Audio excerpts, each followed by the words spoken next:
ये माँ मैं तो घूमर सूरज भाई साहब संभल के, थारे घूमर दिन गए, कमर में लचक आ जाएगी।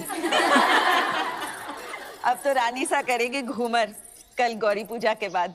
छोटी रानी सा घूमर रो रंग चोखो जमना चाहिए। रंग तो जमेगा ही सूरज भाई साहब, क्योंकि कल ढोल हम बजाएंगे। अंदाता हुकुम। कुंवर भाई साहब फिर बोलो तारो बड़ बोलो बेटो बीच में। ढोल बजाना तो दूर की बात बादल, घूमर बखत रानी वास में हुकुम रे सिवा कोई मत आ भी नहीं सकता। तो छोरा तू अपने ब्याह में जी भर के ढोल बजा लीजिए। रावल साहब पधार रहे हैं। सब मिलके नई दुल्हन को सता रहे हैं।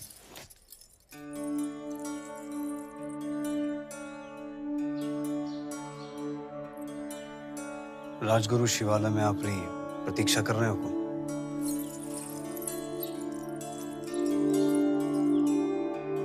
चले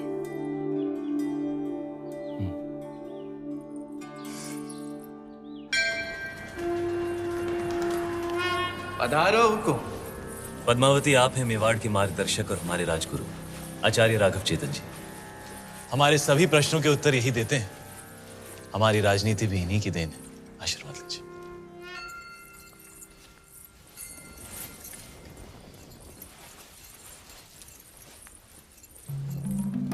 अलौकिक सौंदर्य है आपका। सौंदर्य ही नहीं, गुण और समझ की भी धनी है हमारी रानी साहब।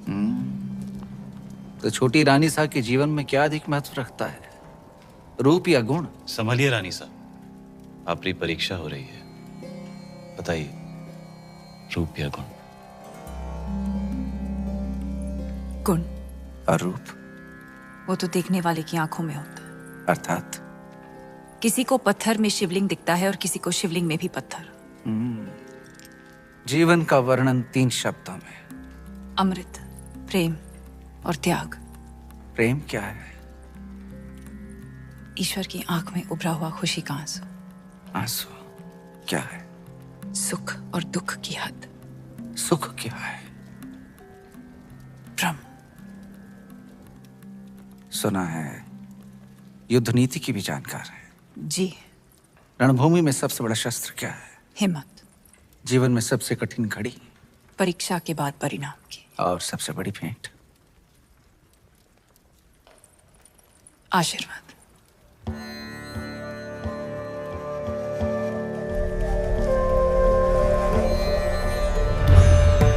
आइए रानी साहब।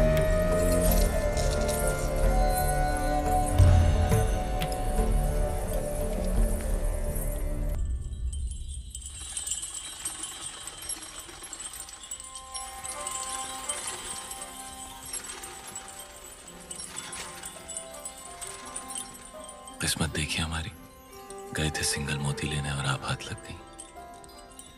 हमारी भी किस्मत देखिए, हिरण का शिकार करने गए थे और शेर गले पड़ गए। हम आपको सिंघल का हर सुख देना चाहते हैं, बस एक चीज नहीं दे सकते। इस रण में हम आपको समंदर नहीं दे सकते। वो भी तो है आप प्रियंका। रे रे रे, मेवाड़ी रंग चढ़वा ला गया है जबान पर। दिल पे चढ़ के। जबान क्या चीज है?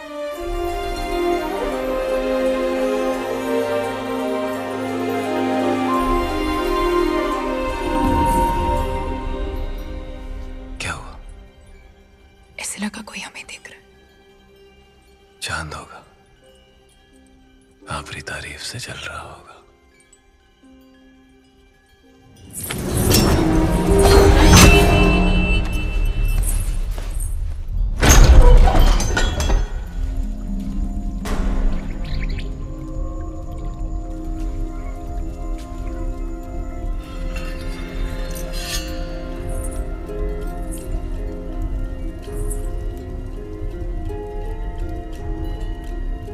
कौन हो सकता है? चंदन की खुशबू आ रही है और ऐसी खुशबू पूरे चित्तौड़ में एक ही आदमी लगाता है।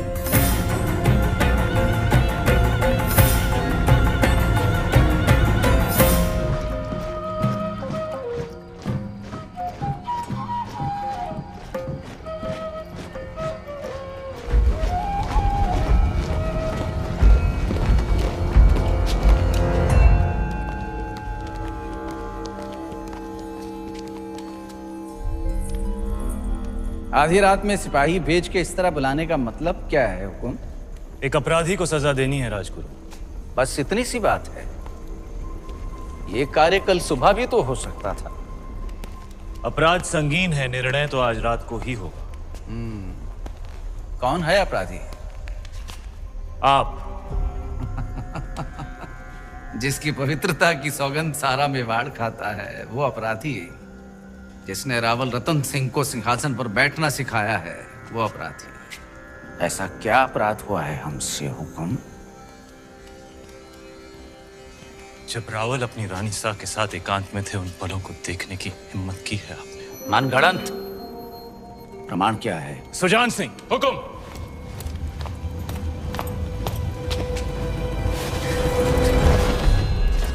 ये घाव हमारी कटार का है और प्रमाण आपका खून खुद दे रहा है। क्षमा कीजिए राजगुरु, हमने आपको गुरु समझा, विश्वास किया, चंदन समझकर माथे पर लगाया, पर आप तो चंदन से लिपटा सांप निकले। अगर हम चाहें तो इसी बखत आपका सर कुचल सकते हैं, पर ब्रह्म हत्या हमारे उसूलों के खिलाफ है। ले जाइए इन्हें कारावास में, काल कोठरी का अंधेरा इनकी आंखों को शर्म सिखा देगा। क्षमा करे रावल साहब, पर हम कुछ कहना चाहते हैं। जिसकी मिट्टी में मिलावट हो जाए उसे मिट्टी से दूर कर देना ही अच्छा है। इनके अपराध की एक ही सजा हो सकती है, देश निकाला। हम रानी सा की सोच से सहमत हैं। हमारी मिट्टी में मिलावट।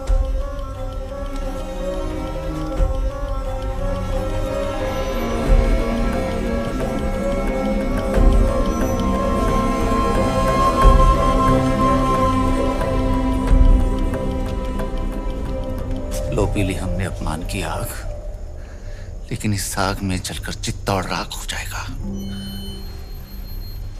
विदा करने से पहले अपने गुरु के पांव नहीं छुएगा। सुजान सिंह, हुकुम।